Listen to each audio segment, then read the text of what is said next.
Hello and welcome to Rajya Sabha Television. You're watching The Big Picture with me, Frank Rausen Pereira.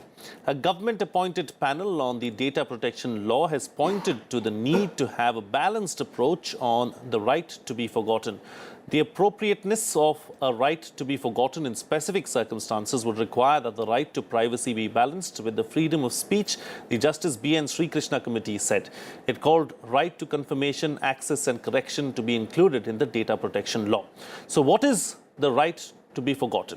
Well, it refers to the ability of individuals to limit, delink, delete or correct the disclosure of personal information on the internet that is misleading, embarrassing, irrelevant or outdated.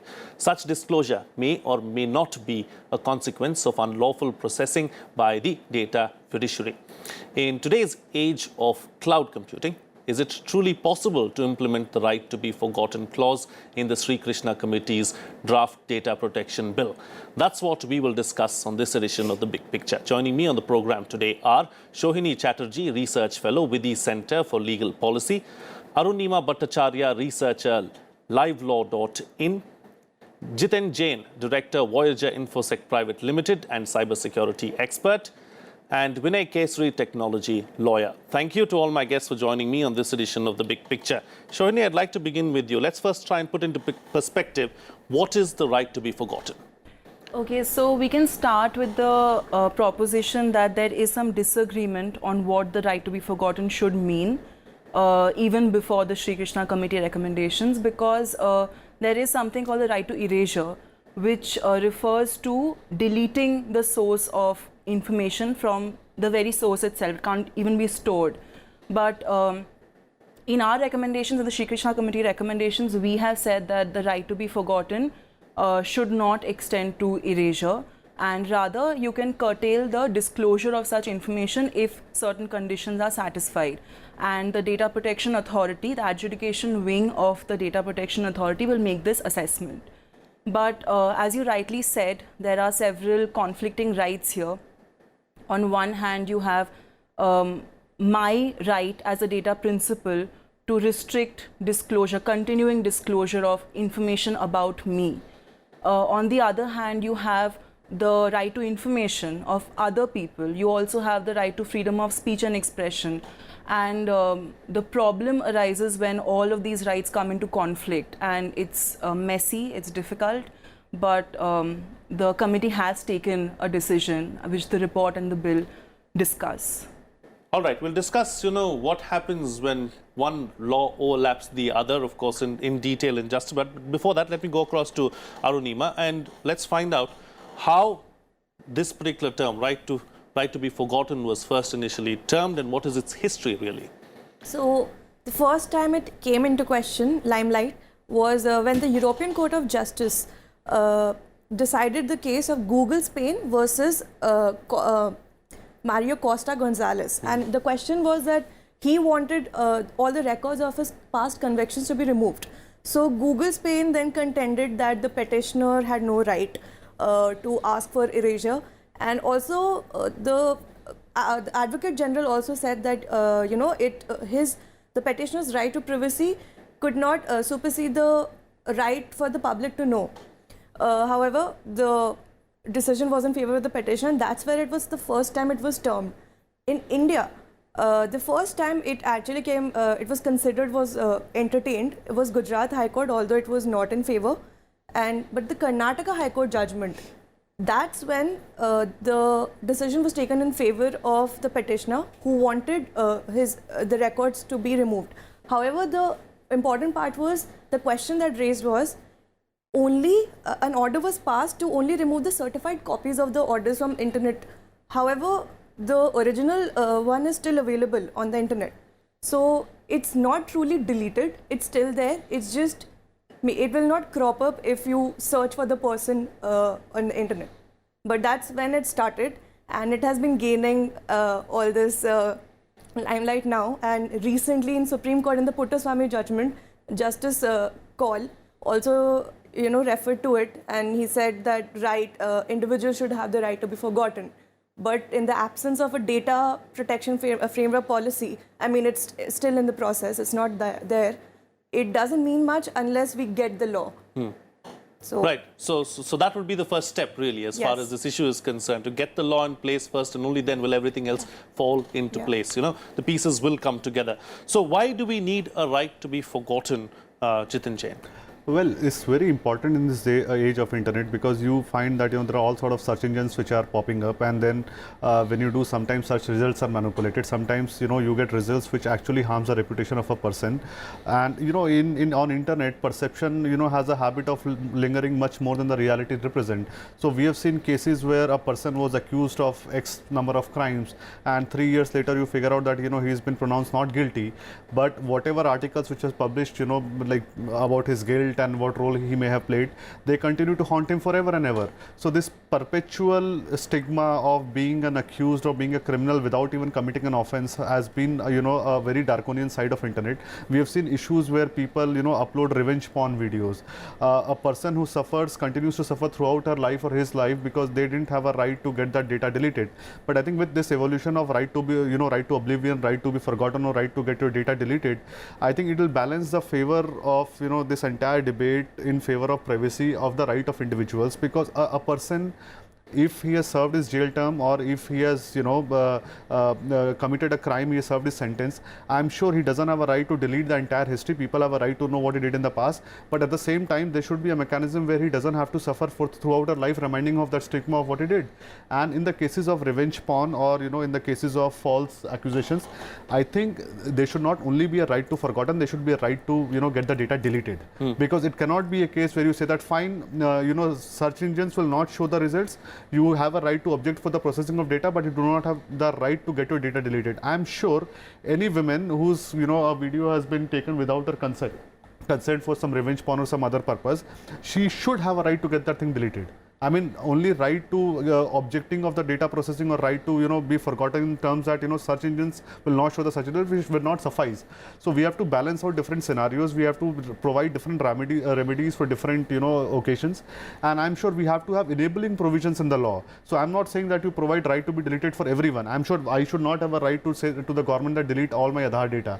I should not have a right to tell a person that okay, fine, delete this article for me, because it may so happen tomorrow that the judgment will be overturned. So where do we draw the line, and who draws the line? We have to draw different scenarios. We have to have different provisions. But whenever we pass the law, we should have enabling provisions even for the right to be deleted. Doesn't that complicate things then? When you have, it does, but technically it is possible. So laws are always made to solve the complications of life. All right.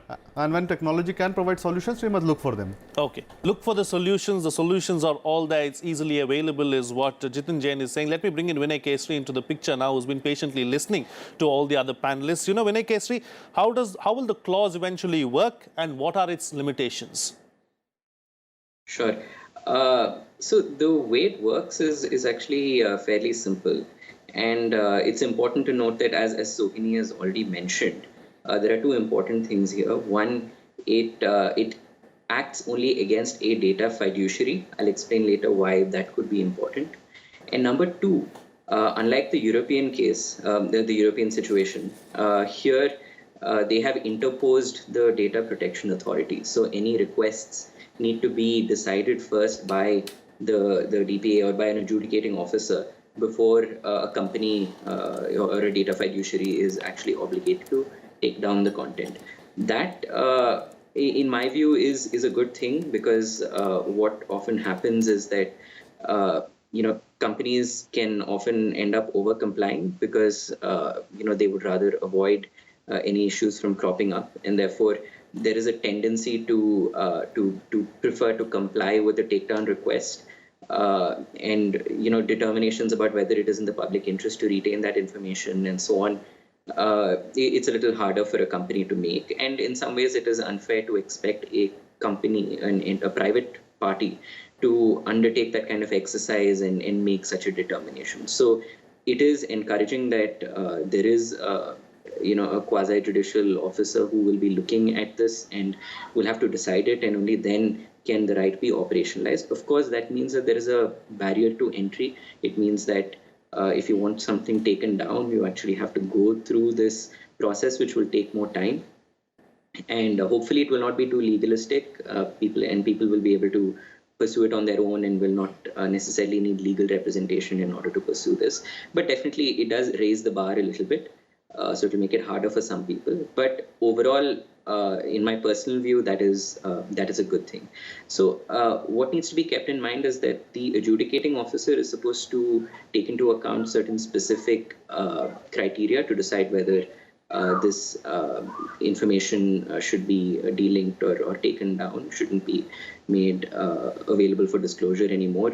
These criteria include the sensitivity of the personal data, the scale of the disclosure, the role of the data principle in public life, essentially its prominence, the relevance of the personal data to the public, and the nature of the disclosure and of the activities of the data fiduciary. Right. Now, one thing to keep in mind, and this is something I think that lawyers will have to examine in a little more detail, as many of the panelists have already mentioned, the right to be forgotten is in most cases, invoked against search engines because, information that's available on the internet, if it is not indexed on a search engine, to a large, might as well not be there because it is very hard for people to access it otherwise. So the point of entry, the point where people actually want the information delinked is usually the search engine, as opposed to the entity that might actually be holding the information. Right. And this is further complicated by the fact that the people often invoke it against what is essentially a public record, which is the record of a court case, which by its nature is a public document which is supposed to be available to all in most cases, barring a few cases where a court might seal certain documents. Okay. So to that extent, what we need to understand is whether a search engine and this is a slightly technical legal point, we need to examine whether a search engine in the context of its crawling of publicly available information and indexing this without relating it back to a specific individual, whether it is in fact a data fiduciary in that context. That's something that is perhaps worth looking at. Right. Because if it is not a data fiduciary. Jitin Jain has to say something on this. Let me get in Jitin Jain and then I'll go to the other. This is where I wanted to add, and I agree with Vinay that we are living in an age where we now have an era where bots keep scrapping different websites and they keep mining data. We have another issue where we have got websites like Internet History Project or Internet Archives, where you can dig out the entire history of a website. Like for example, if Nirav Modi has run away and he has switched off his site, but if you want to take out the last 10 years of history of Nirav Modi's site, you can figure out on what day he made what changes, for last 5 years, 7 years. What happens to those projects? So they are like museums of data. There are websites which publishes the hacked databases, and they let you know whether your email ID was hacked or not. So what happened with Mr. Sharma's case a couple of days back when he was found that his email ID has already been compromised in 4 hacks. So what happens in those cases? They are neither collecting your data with your consent. They are not targeting any particular individual. They are basically putting certain information in public domain which is in the larger interest of society, but at the same time does affect the privacy of an individual.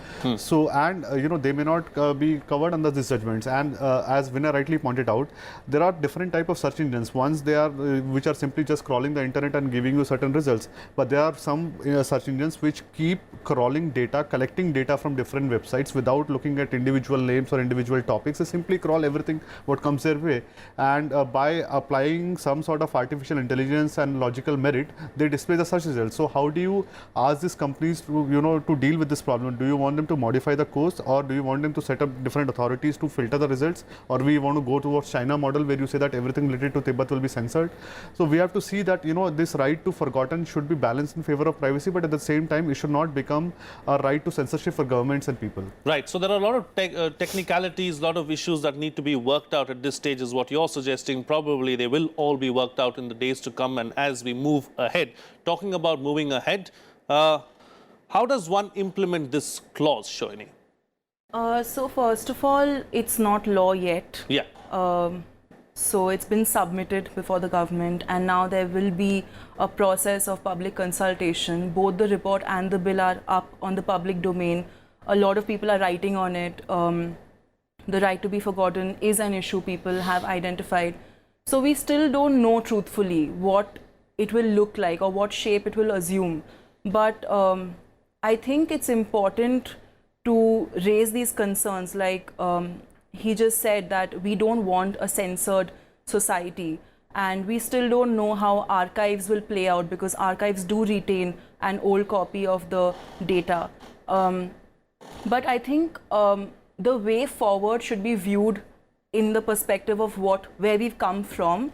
So, for instance, till the Srikrishna Committee recommendations were tabled, we did not have any framework in place. And in the Puttaswamy judgment, Justice Kaul had spoken about the right to be forgotten, and he had identified how no individual is stagnant and everyone has the prerogative to evolve.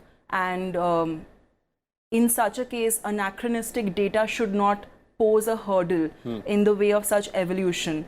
So the Puttaswamy judgment set the stage for that. We have just followed up from the judgment and ensured, and we have guaranteed the data principal right to be forgotten. But as for how the provision will look like finally, and the extent of restricting the disclosure, the continuing disclosure of such personal data, that will depend on what inputs we receive, what inputs the government takes into account. Sure. So, Arunima, Vinay Kesri brought up the issue of data fiduciaries. What really is a data fiduciary, and why is it important in this case? All right. Okay. Would you want to take that, Shohini? Yeah, so the data fiduciary is any entity that is processing your personal data. So here in law we have this concept of a fiduciary, where it's a relationship of trust. So trust is the key element here. You have two parties. You have a data principal and you have a data fiduciary. And this is something which India has developed through novel insight, because we haven't taken the relationship of a data controller and a data subject, which is there under EU GDPR. Rather, we have tried to think of this framework in terms of trust, because that is what lies at the core of this relationship. It's my personal data, and I'm sharing it with an entity, say Facebook, Google, or Amazon, or my local healthcare center. I'm sharing my personal data for a particular purpose, and I want a particular service in return for that. And it's very important for me to have control and autonomy over my personal data, the manner in which I share it, the manner in which I disclose it.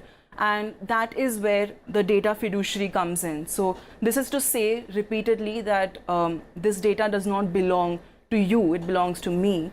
But you can use it for the purposes I have agreed to, for the uses I have agreed to, and only to that extent and no further.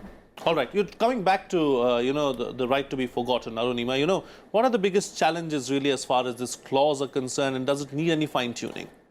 So, as I said, so right to be forgotten, each and every time there is this balance that needs to be maintained between the right to privacy and, but then of course, there's also the right of the public to know. So, whenever we approach the right to be forgotten as a clause, we have to take into certain accounts. So, there has to be a limit. So, there has to be certain limits on it, because it cannot be an unfettered right. Because in some cases, for example, there are cases where there's an offender, he or she, they have committed a crime, they have been convicted for it, and but they have served their time, they have served their sentence, and it is something that you can move on from. So those offenders can be relieved because the concept of reformative justice comes into point, because that considers that prisons are correction systems. They are not just places where you lock up people. So and it gives a chance. So offenders should be given a chance, and if they've served themselves, then why not? But the other question is, so what are the extent to which they can be allowed to do so? What kind of offences are to be forgiven in case, and what are the offences that cannot be forgotten, that cannot be removed? And also, when we say about the right to be forgotten, do we remove the source itself, or do we only remove the copies that are available to the people on the search engine? And of course, is it just search engines, or do we, as go into the physical space, and how do we ensure that we can maintain the clause there? So there's a lot of aspects to it. Indeed, there are a lot of aspects to it. Talking about aspects. There's an old adage which says the internet never forgets. Yeah. So So with that in mind, is it even possible to be completely forgotten? To give a very honest answer, as a technologist, no. No matter what you do, the traces will always remain. And people, and not only will they remain, they'll be able to, people will be able to find them very easily. But what this bill does is that, in my opinion, this entire relationship between the data principal and the data fiduciary, I think, I don't know what will be the final bill, but if you look at this draft, no matter how many changes will make, the fundamental core has settled two fundamental points. One is about the ownership of data. So earlier people had this notion that, I am the owner of my data. Somebody said that, no, once we give the data to Facebook or the service provider, they also become the joint owner, they are the core owner of data. But this entire debate settles one fundamental point, that we will remain the owner of our data. Now there is a second issue about the relationship with the data fiduciary of trust. I think, in between this entire business of trust, again, more very important issue is being now settled, is that,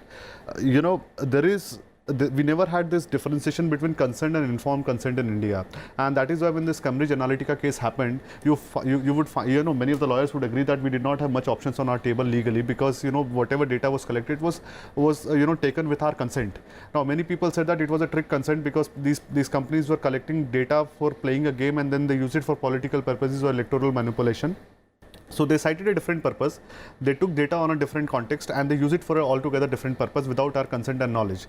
Now, what will happen with this business? The data, if a fiduciary or a operator or a service provider wants to collect your data, they have to state the objective and purpose very carefully, and the very moment that objective and purpose is served, you technically invoke the right to withdraw your data. I mean, they cannot no longer use your data without your consent once that purpose has been served. So tomorrow, if a company like Cambridge Analytica, they develop a game and they seek your permission to collect your name of your friends and your age and your gender or whatever to play with this game, so you need not worry that they'll be able to use that data for perpetually for 5 years, 10 years, and without your consent. The moment that gaming purpose is over, they will not be able to use the data due to any the longer. sunset clause. So the ownership of data and the informed consent and the purpose of data is now being settled in the favor of an individual and a customer, right, which is, I think, our biggest achievement in this bill. Right. Vinay Kesri, as far as this particular issue itself is concerned, how will the right to be forgotten be interpreted under Indian law?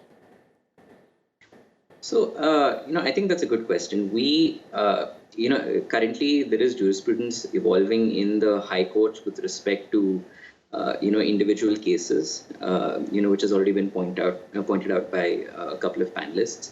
And I think that if you look at the way the Supreme Court has interpreted the right to privacy in its landmark case, it is a pretty expansive interpretation. But at the same time, it also recognizes, the public interest component to certain kinds of information being public. So I think that there will be, a fine line that the judiciary especially will walk on this. But I think that one thing that will probably give them a lot of comfort if these provisions become law and are ever challenged and so on, I think what will probably give them some comfort is the fact that there is a judicial determination that will be made before content is to be taken down. It is not a private party that is going to make the decision. It is a quasi-judicial body or officer, and there are rights to appeal and so on. And, that I think will give people a measure of comfort. I think that it's also possible that, they will draw to some extent perhaps from RTI, and this is conjecture, of course, but RTI jurisprudence when it comes to the balance between, the public interest with respect to certain information being public versus, what should remain private.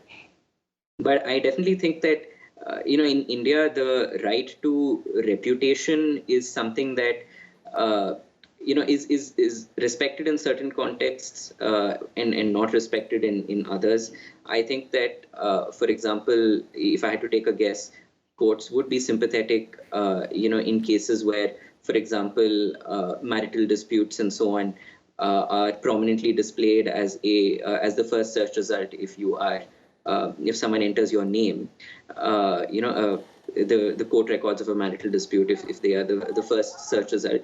If I had to take a guess, I think that many judges would be sympathetic to the fact that, that kind of information, while of course it is public and should remain public and cannot be deleted from the public sphere, if it is sufficiently old and there is no public interest in it being associated with the person's name as the first search result, I think that they would probably be sympathetic to the fact that it should not be up there and should be, it shouldn't be available anymore. Right. All right. As a prominent search result. I've got about 4 minutes left on the program now, so quick closing comments from all my guests. Starting first, I'll come to you. You'll have to, your time to conclude the program as well. Let me start with Shohini Chatterjee first, of course.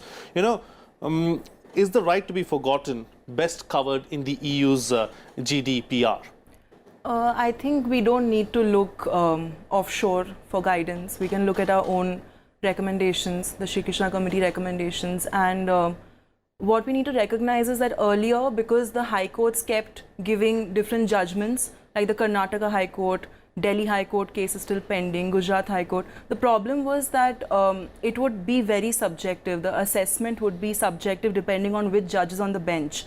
And therefore, it would hinder the formation of a homogeneous meaning of what the right to be forgotten would mean. But now we are on a track where that is going to be taken care of, hopefully, because we have this provision in the bill. The report also discusses what the right to be forgotten should mean, what the committee thinks about it. So, yeah. Right. All right. Arunima, when can we expect the right to be forgotten clause, to actually be invoked? Of course, it's in the draft phase right now, but eventually when it does, take shape and turns into a law, what do you expect to happen as far as this particular issue is concerned? I don't, honestly. I think there are a lot of things to be considered. For example, there's the right, if we are allowing the right to be forgotten, then are we impinging on the right to freedom of speech and expression? So the lawmakers have to really make sure that everything is taken into account, and there are so many, and because we don't have right now we don't have a statutory right. So till the law is made, if there's the courts will have to individually go into the matter. So whatever be the case, it has to be a holistic approach, is what you're suggesting. Yeah. All right. Jitin Jain, closing comments from you. Let's try and understand, because that's something that we've not touched on the program so far. What is the kind of data that can be forgotten? And I want to speak that what kind of data which should not be forgotten, and what kind of people who should not have a right to be forgotten, and what kind of why we should definitely have some written exemptions in this law is about right of electorate to know about their leaders. I don't think that under any circumstances we should write down in this law that no politician should have any recourse to apply for this right to be forgotten, because for example, if Lalu Yadav comes out tomorrow and say that I have served my 5 years in prison, so forget every record about me and remove every record about my corruption, I think that will be the biggest misservice of this law. So we should ensure that politicians, if they're contesting elections or if they're trying to hold any public office, they should not be able to apply this right to be forgotten or right to object for the data processing or right to be deleted. Public should have a right to know about their criminal past, their corrupt past, and I think there has to be, we have to have these exemptions in the law which are very laid down, so that tomorrow these politicians are not able to arm twist these data protection authorities and get their data deleted. Okay, quick closing comment from Vinay Kesri. I'll conclude the show for us.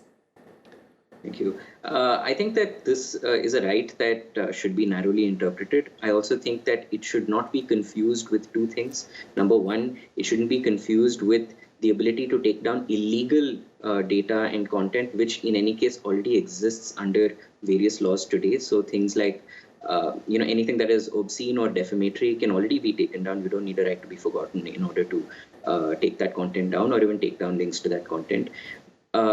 But secondly, I also want to say that the right to be forgotten should be interpreted narrowly so that it doesn't become a shortcut to defamation law. Defamation law is already overused in India to stifle free speech by powerful interests and by people who have unlimited funds.